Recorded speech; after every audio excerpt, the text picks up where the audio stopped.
So this week we are covering two chapters, but chapter 11, you guys are already familiar with some data validation, so it's just going to kind of expand on what you know.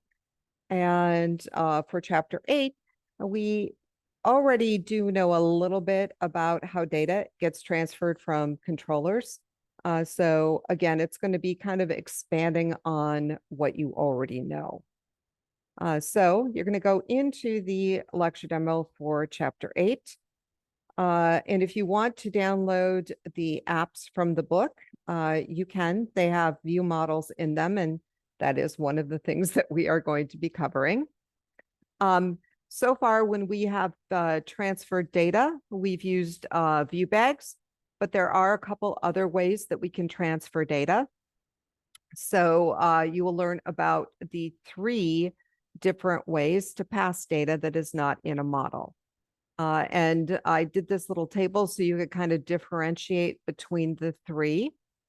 I also have an example here of how you might use them in your controller, and then also how you would access that data in the views.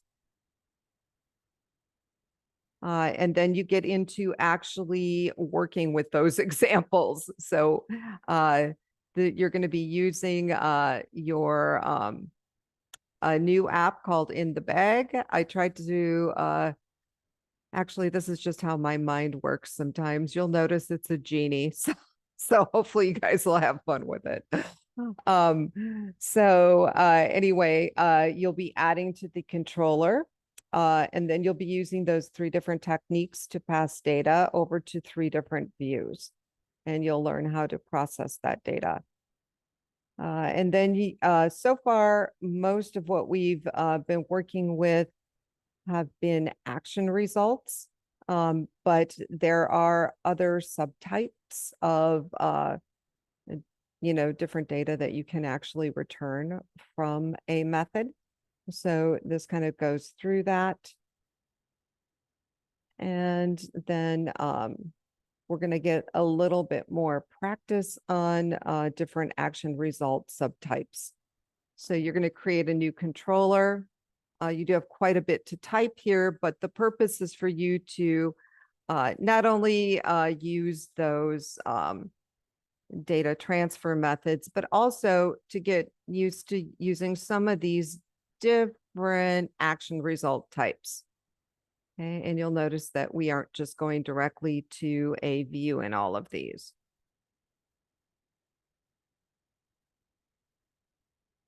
One important thing, the way that this controller is set up is it is set up to grab the current day, and then based on the current day, it's going to route you to different views. And so in order to successfully test this, you guys are going to have to kind of override the day. And if you test Monday, test Wednesday, test Saturday, then you're kind of testing all the different views that you're going to route to.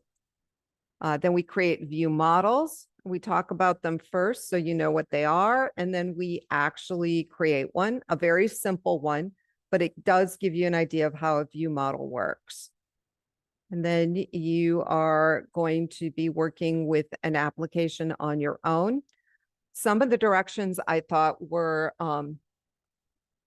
not super straightforward. So for the directions that I thought might give you trouble, I have helpful hints. So this is a hint for direction 9, and this is a hint for direction 10.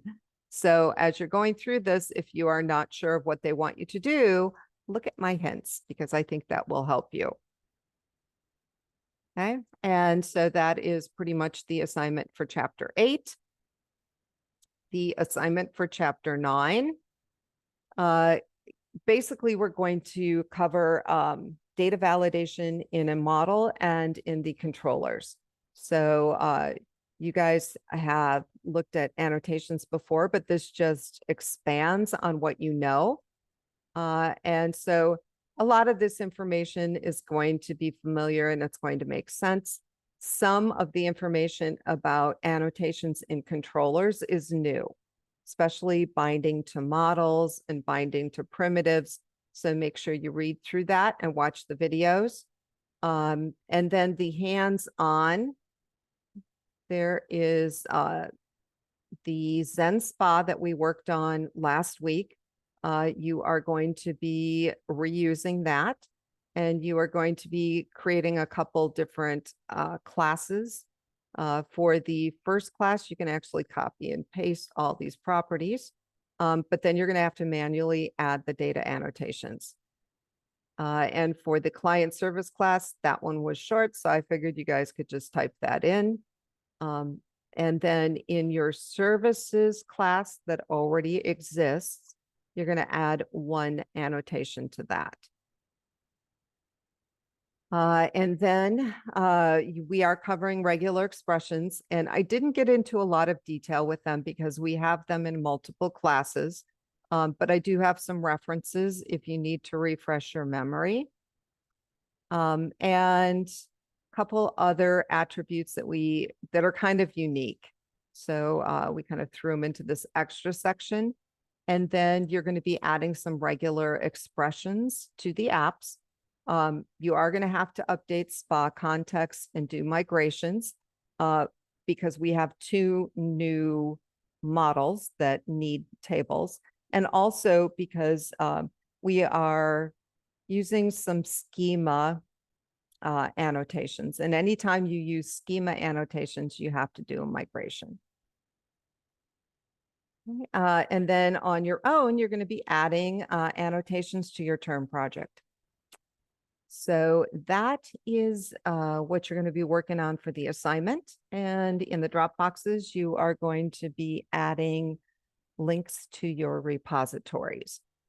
If you have questions or you run into problems, let me know, and have an awesome week.